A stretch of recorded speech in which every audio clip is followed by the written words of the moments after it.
Yes. I was looking at this Muhammad. Yes. And Islam. Oh, in the early part of the 7th century, approximately 700 years after Jesus. Yes. A young Arab felt divinely inspired to go forth as a prophet for a new religion. Oh. His name was Muhammad, and Islam. Oh, the religion he founded became one of the three foremost faiths of the world. According to the legends or the facts of the Muhammad's followers, various miracles had attended his birth at Mecca, Arabia, in about 570 AD. Yes. Little is known of Muhammad's early life except that he was left as an orphan and was brought up by his father's people. As a youth, he worked as a shepherd and later as a camel driver. Then, at the age of 25, he was employed to conduct the caravans of a wealthy widow named Khadija, whom he married shortly after. Oh, Muhammad was married. Oh.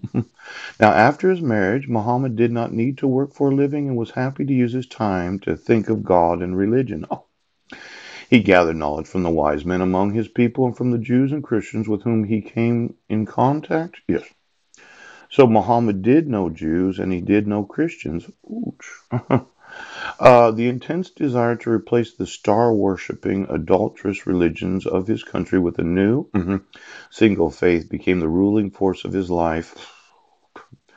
Now, did Muhammad have any children when he married this widow?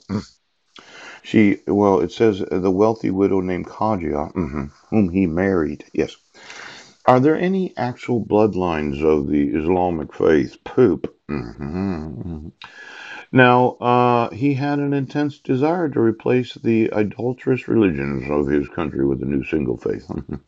Muhammad began his career as a prophet when he was about 40 years old. He proclaimed the one God of the Jews and Christians to be the only true God.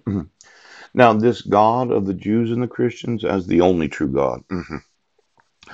The first converts to his new teaching were his wife Khadija, a cousin Ali, and a friend Abu Bakr.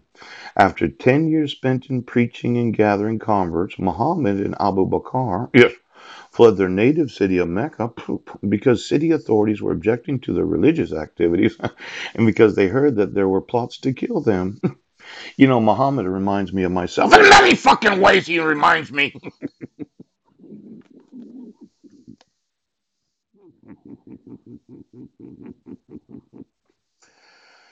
It seems that the authorities, yes, were objecting, yes, and were plotting to kill them. Yes, they were. Now, I've been arrested numerous times where you said I was crazy. Yes, for knowing I wasn't in Squimwalk. Yes, knowing I wasn't in Brennanwalk. In fact, you had every intent of admitting me to a mental institution and prescribing psychotropic medication.